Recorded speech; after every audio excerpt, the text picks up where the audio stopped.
Stanley, Scuba, Sailing, and Adventures.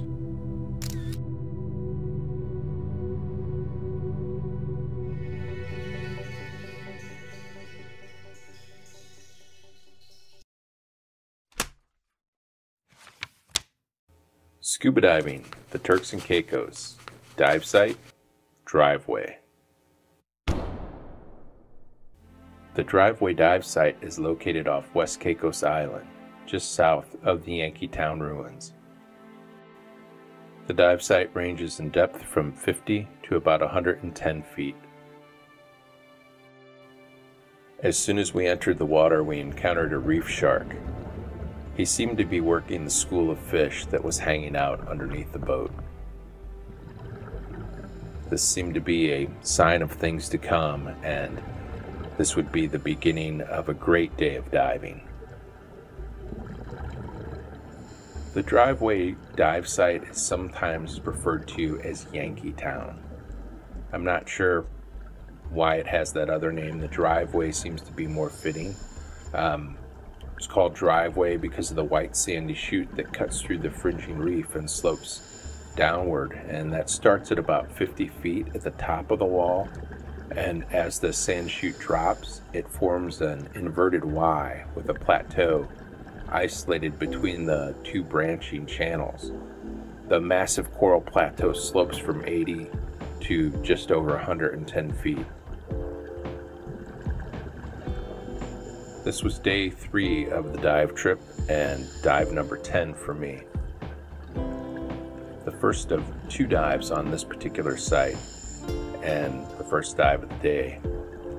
The dive started just after 8 a.m. Here you get a view of the driveway. You see the big sandy chute sloping down and the steep coral formations to the right and the left. The walls here in West Caicos were massive and somewhat reminded me of diving in Belize. This barracuda caught my eye as it worked its way up from the depths. It seemed to be swimming directly toward me.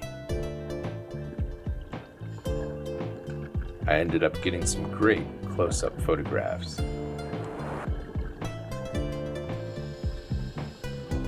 What a close pass.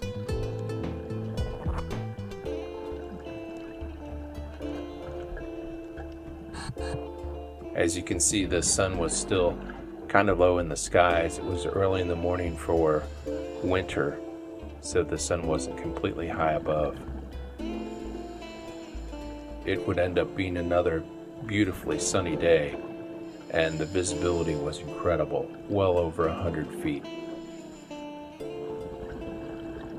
The sun would get higher in the sky during the dive and really bring this reef to life.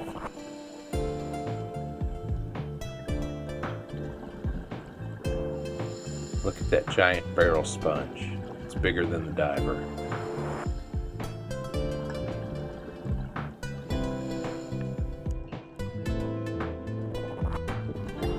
As I mentioned, this was a morning dive. It started just after 8 a.m.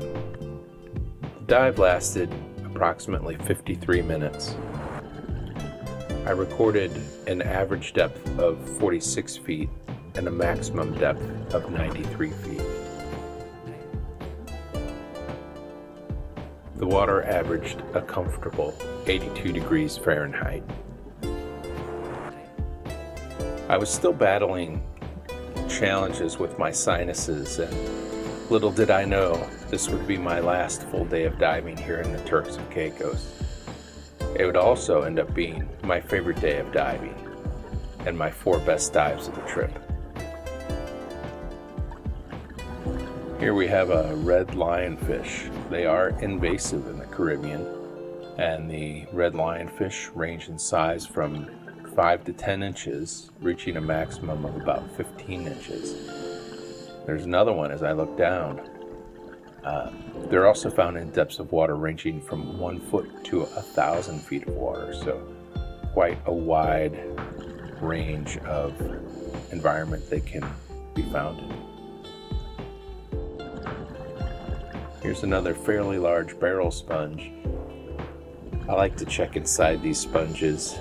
You never know what you'll find. Every once in a while you look down in there and you'll find a lobster or a crab, or in this case, nothing. But you never know until you look.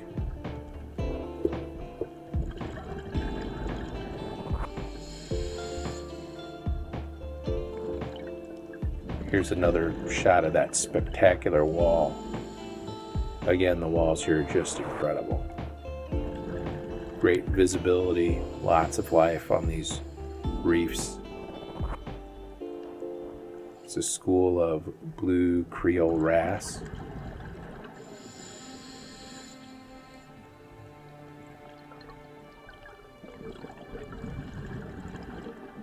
In addition to the barrel sponges, there are a large number of tube and stovepipe sponges on these walls.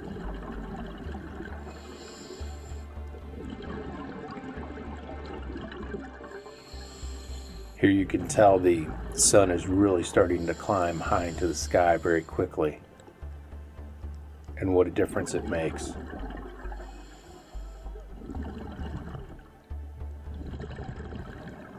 Moving back on top of the reef, I'm trying to give my ears a little break from the depth.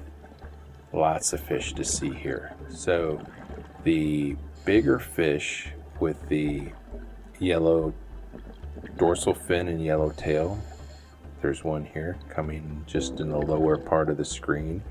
I believe that's a schoolmaster. And these other fish with the yellow tail and the yellow horizontal stripe, I believe those are goatfish. And you can tell because they have those barbels. There were also some juvenile, I think, parrotfish mixed in there. They were the ones with the dark horizontal stripes.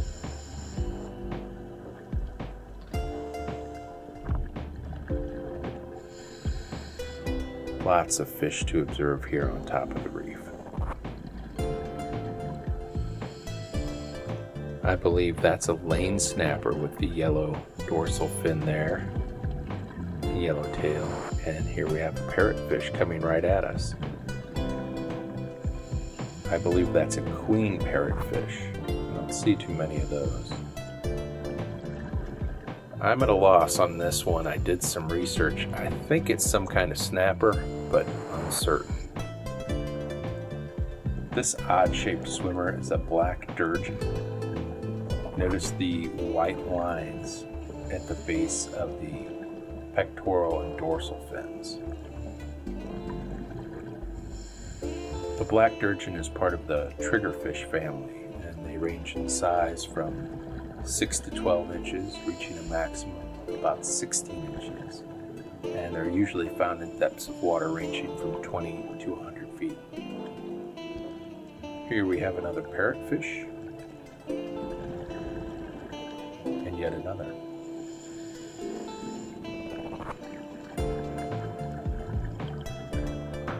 A lot of variety here on top of the reef. We have another parrotfish.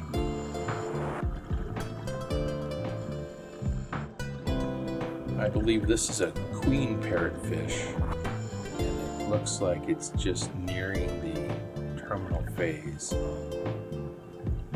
Again, if you think that's something else, please let me know. I'm very curious. Here's another one. Again, I'm pretty certain this is a queen parrotfish. And those range in size from 1 to 1.5 feet, reaching a maximum of 2 feet. And they're usually found in depths of water from 10 to 80 feet.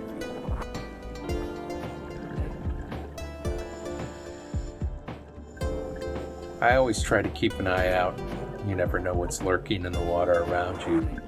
And occasionally I like to glance up at the top. I really like looking at the sunlight coming down through the top of the water. It's also a good way to find a turtle.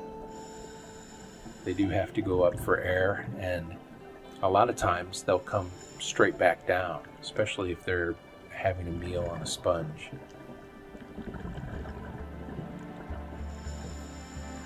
Look how quickly he dives from the top to well below 50 feet.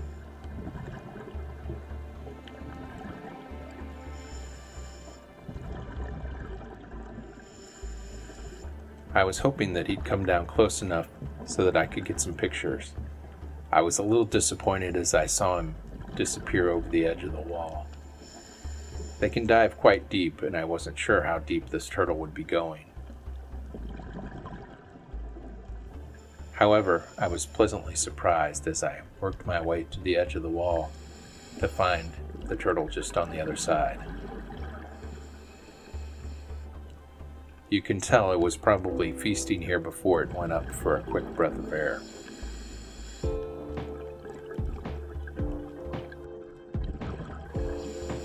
Since the turtle was busy eating, I knew this would be a great opportunity for some close-up video and photographs.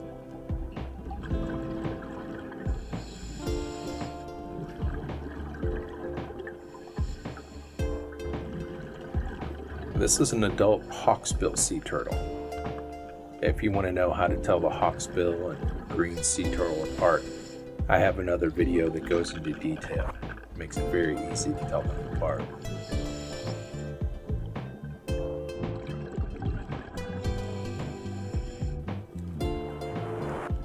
I really enjoy sea turtle encounters, and often when I encounter a turtle, I'll spend as much time as possible.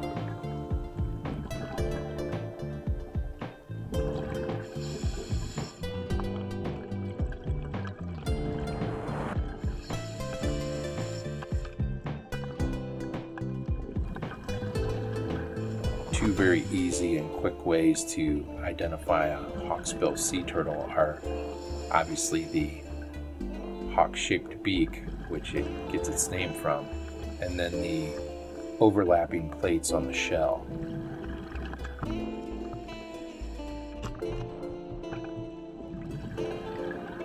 The hawksbill sea turtle is actually the only species that has the overlapping plates on the shell. Here you can get a pretty good view of those plates. And notice also they don't have a clear definition between them. That's because they overlap, obviously.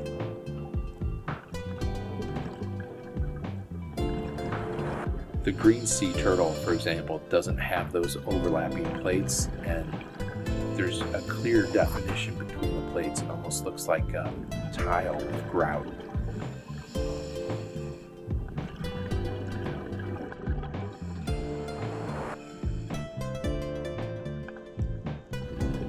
I would end up finishing my dive here with the turtle, and I was curious as to what I'd find on the way back. If you remember at the beginning of the dive, we had that shark working the fish underneath the dive boat.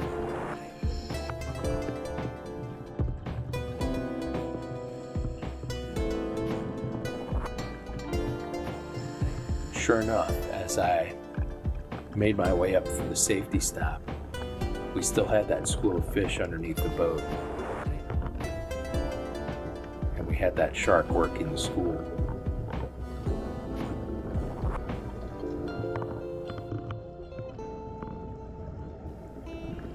As the shark moves back and forth through the school of fish, you can see as one of the fish slows down a little bit, he'll kind of chase after it.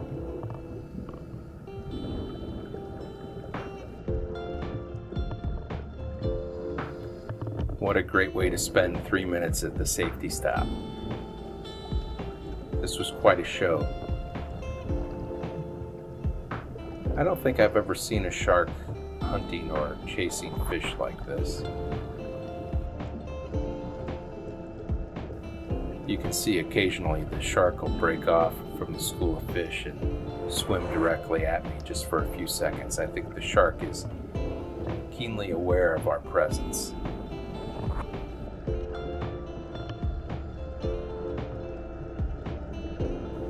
I'm very curious if you've ever experienced this sort of thing with a shark working a school of fish underneath a dive boat. Please leave me a comment and let me know. This was definitely a first for me.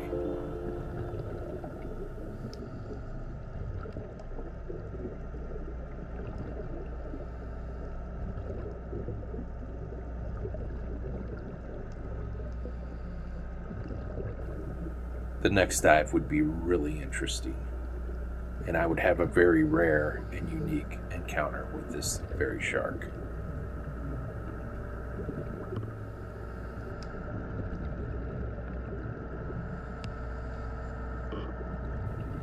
I hope you'll join me next week for a very unique shark encounter.